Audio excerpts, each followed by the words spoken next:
अब बात करेंगे पटना में एआईएसएफ का जोरदार प्रदर्शन। शिक्षा में बदलाव की मांग को लेकर यह प्रदर्शन किया जा रहा है।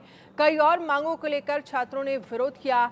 बीएन कॉलेज से विधानसभा तक विरोध मार्च निकाला गया। शिक्षा और रोजगार के मुद्दे पर जमकर प्रदर्शन किया गया। पुलिस और छात्रों में जमकर नोकझोंक हुई। तो ये तस्वीरें हम आपको दिखा रहे हैं। पटना में एआईएसएफ का जोरदार प्रदर्शन। शिक्षा में बदलाव की मांग को लेकर ये प्रदर्शन जो है वो किया जा रहा था। तो पुलिस और छात्रों में जमकर नोकझोंक हुई।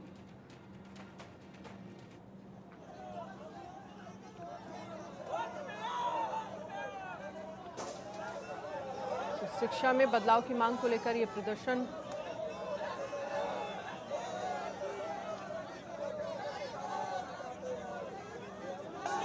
पटना में एआईएसएफ का जोरदार प्रदर्शन की तस्वीरें आप देख सकते हैं।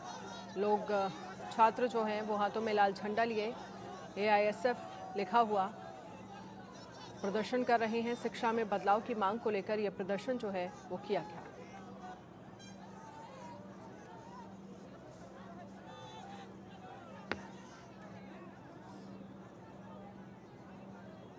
तो पटना में एआईएसएफ का जोरदार प्रदर्शन। शिक्षा में बदलाव की मांग को लेकर प्रदर्शन। कई और मांगों को लेकर छात्रों ने विरोध किया है। बीएन कॉलेज से विधानसभा तक विरोध मार्च। शिक्षा और रोजगार के मुद्दे पर जमकर प्रदर्शन किया गया। रितेश इस पर ज्यादा जानकारी के लिए हमारे साथ लाइव जुड़ गए हैं। रितेश, एआईएसएफ की तरफ से जोरदार प्रदर्शन किया गया, मांगे क्या हैं शिक्षा को लेकर?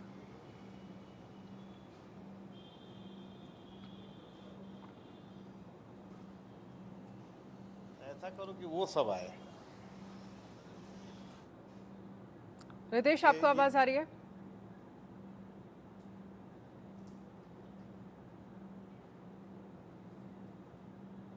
तो शिक्षा में बदलाव की मांग को लेकर प्रदर्शन किया जा रहा है। बीएन कॉलेज से विधानसभा तक विरोध मार्च निकाला गया।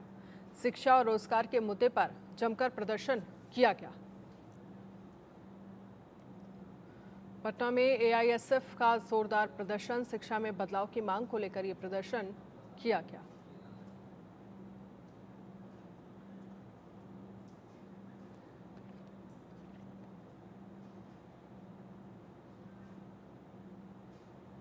पुलिस और छात्रों में इस बीच जमकर नोकझोंक हुई।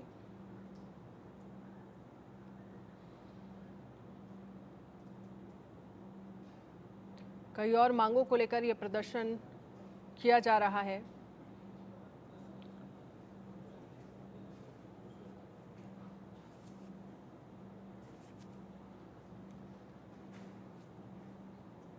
तो शिक्षा में बदलाव की मांग को लेकर यह प्रदर्शन किया जा रहा है। कई और मांगों को लेकर छात्रों ने विरोध प्रदर्शन किया।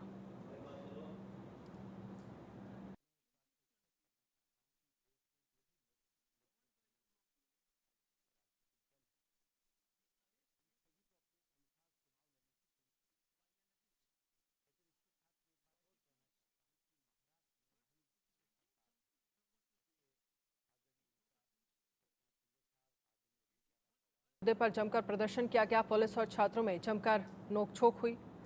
पटना में एआईएसएफ का जोरदार प्रदर्शन। शिक्षा में बदलाव की मांग को लेकर यह प्रदर्शन किया गया। रितेश हमारे साथ ज्यादा जानकारी के लिए जुड़ गए हैं। रितेश, एआईएसएफ की तरफ से जो प्रदर्शन किया गया, क्या मांगे हैं इस प्रदर्शन में? शिक्षा को लेकर क्या मांग कर रहे हैं?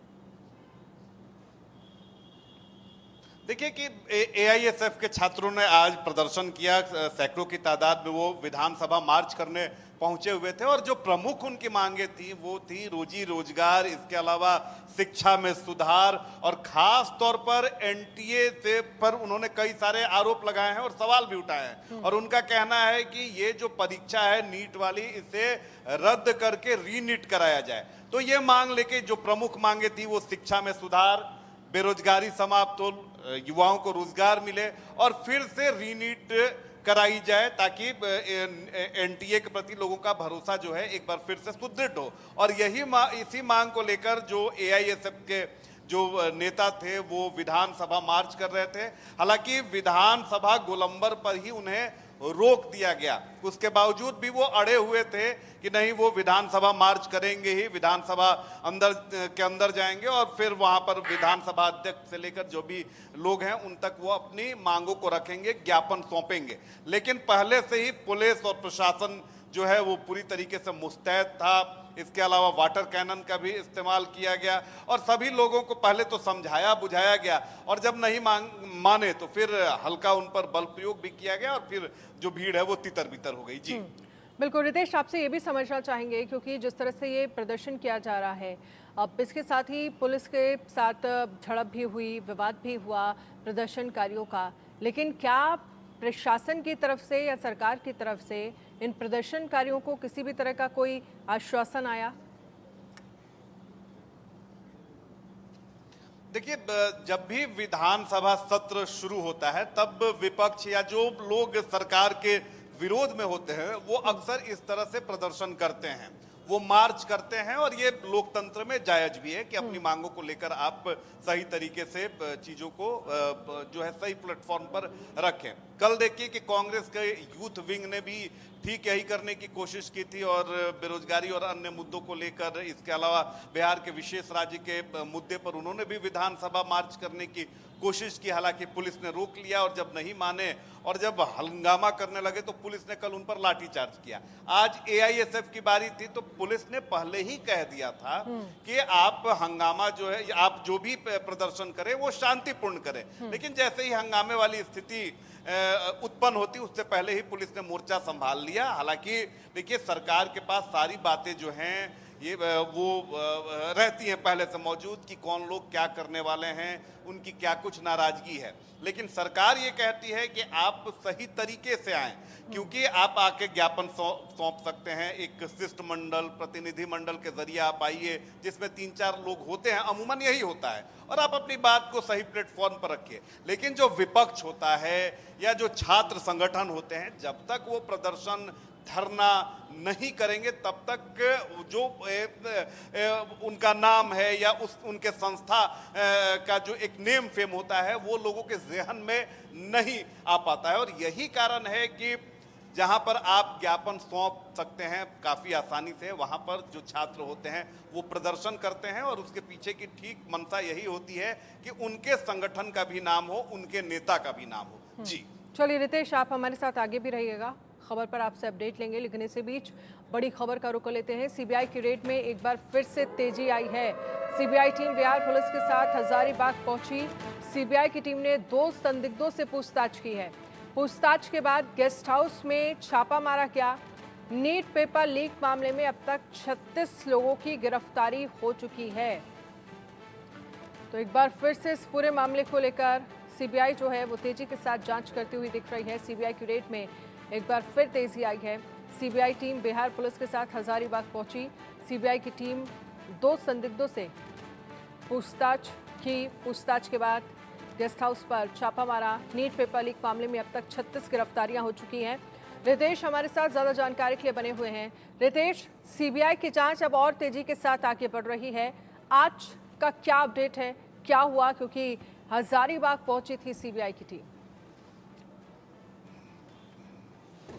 बिल्कुल, देखिए सीबीआई की इन्वेस्टिगेशन ने और रफ्तार पकड़ ली है जब से बंटी की गिरफ्तारी हुई। और बंटी की गिरफ्तारी कल धनबाद से हुई और बंटी की गिरफ्तारी के बाद सीबीआई को कई महत्वपूर्ण जानकारी मिली है, कई सारे डॉक्यूमेंट्स मिले हैं, उसके फोन से भी कई सारे जो राज हैं वो फाश हुए हैं। तो बंटी की गिरफ्तारी सीबीआई के लिए काफी महत्वपूर्ण है और अब सीबीआई इस पूरे जो इन्वेस्टिगेशन कर रही है उसकी फ्रीक्वेंसी को उसने बढ़ा दिया है। और देखिए कि इसी क्रम में सीबीआई की टीम एक बार फिर से हजारीबाग पहुंची और राज गेस्ट हाउस है वहां पर पहले भी सीबीआई की टीम पहुंची थी और वहीं से पंकज की गिरफ्तारी हुई थी। एक बार फिर से दोबारा पहुंची है, पटना पुलिस की टीम के साथ वहां पहुंची और वहां पर 2 लोगों से उसने पूछताछ भी की है। और जो सोर्सेज है उनका कहना है कि कई सारे महत्वपूर्ण डॉक्यूमेंट सीबीआई को हाथ लगे हैं, कई सारी जानकारी उसने वहां से इकट्ठा की है और सीबीआई की टीम फिर से वापस पटना आ गई है। तो जाहिर सी बात है कि सीबीआई अगर बार बार पहुंच रही है हजारीबाग, तो हजारीबाग की भूमिका नीट पेपर लीक मामले में बहुत बड़ी है, क्योंकि ओएसिस स्कूल, उसके प्रिंसिपल, वाइस प्रिंसिपल, लोकल पत्रकार और जितनी भी गिरफ्तारियां अब हो रही हैं उसमें अगर आप आंकड़ा देखेंगे तो झारखंड से ज्यादा हो रही है, चाहे वो देवघर हो, वो धनबाद हो, वो झरिया हो या फिर हजारीबाग हो। तो अब इससे ये पता चल गया है कि epicentre, NEET paper leak मामले का ईपी सेंटर जो है वो हजारीबाग ही है और वहीं से सारे कनेक्शन एक दूसरे से जुड़े हुए हैं। हालांकि फोन अगर बात करें तो बंटी से पूछताछ की गई, उसने फोन के जरिए ही, अलग अलग फोन के जरिए उसने क्वेश्चन पेपर को इधर उधर सर्कुलेट किया था। और कितना शातिर है इसी बात से अंदाजा लगा सकते हैं कि उसने फोन को अलग अलग जगहों पर फेंक दिया था, कहीं तालाब में फेंक दिया तो कहीं नदी में फेंक दिया। और सीबीआई की कोशिश है कि भले ही ये मुश्किल टास्क है कि कैसे भी उसके फोन को रिकवर किया जाए और डाटा को एक बार फिर से कलेक्ट किया जाए, तो और उसके बाद जाके ये पता चल सकेगा कि कौन कौन से लोग इसके लाभार्थी हैं, कैसे क्वेश्चन पेपर लीक हुआ। और यही कारण है कि देखिए एक बार फिर से रॉकी की रिमांड मिल गई है और अब जो जानकारी हमें मिल रही है कि रॉकी, इसके अलावा बंटी और जो शशिकांत पासवान गिरफ्तार हुआ है, पटना से कुछ दिन पहले शनिवार को गिरफ्तार हुआ था, इन सारे लोगों को एक साथ बिठाकर क्रॉस चेक किया जाएगा और क्रॉस वेरिफिकेशन होगा। साइंटिफिक टेक्निक के जरिए इनसे पूछताछ की जाएगी और सीबीआई को काफी महत्वपूर्ण जानकारी मिलने की उम्मीद है। खास तौर पर बंटी, जिसकी गिरफ्तारी कल हुई है धनबाद से, उसने सीबीआई को महत्वपूर्ण जानकारी दी है और उस जानकारी के आधार पर अब सीबीआई अपनी पूरी इन्वेस्टिगेशन को एक नई दिशा दे रही है। उसने फ्रीक्वेंसी बढ़ा दी है गिरफ्तारियों की। कह रहे हैं कि हजारीबाग हजारीबाग की एक बड़ी भूमिका जो है वो नजर आ रही है, लेकिन ऐसे में सवाल ये है कि अभी भी जो मेन सरगना है संजीव मुखिया, वो सीबीआई की गिरफ्त से बाहर है।